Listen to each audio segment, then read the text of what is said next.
Langage imagé et formule choc, Nicolas Sarkozy promet de nettoyer, je cite, la Courneuve et de débarrasser cette zone de la banlieue parisienne des voyous.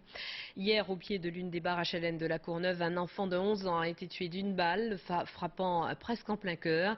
La police recherche 4 suspects. Hervé Guéquière, Claudine Gilbert, Loïc Ouex.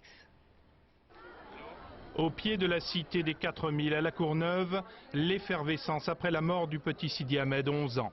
Et Nicolas Sarkozy, un ministre de l'Intérieur sous les feux des projecteurs, une fois de plus. Je vous dis une chose très simple. Ceux qui ne respecteront pas la loi, on les tapera dur. Ceux qui veulent s'en sortir, on les aidera fort. Taper pour de vrai? Taper, c'est une façon de parler.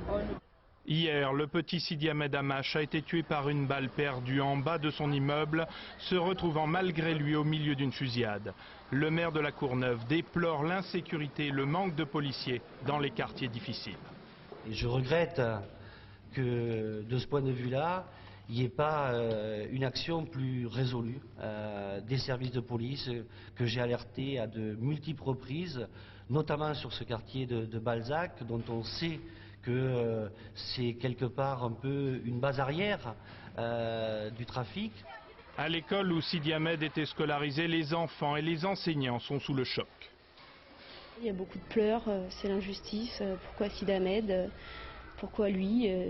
Ils voient ça comme une injustice, puis d'un autre côté, c'est presque leur quotidien, la violence, et ça c'est inacceptable. Nicolas Sarkozy a assuré que les auteurs présumés du meurtre seraient retrouvés très vite. Il a également réitéré un discours rodé, celui de la fermeté à tout prix. Les habitants de la cité des 4000 ont, comme les autres habitants de France, le droit à la sécurité. On va donc nettoyer, au propre comme au figuré, la cité des 4000. Ce soir, à la cité Balzac, les visages sont dubitatifs. Les 1200 habitants du quartier attendent des actions concrètes. Un jeune s'est constitué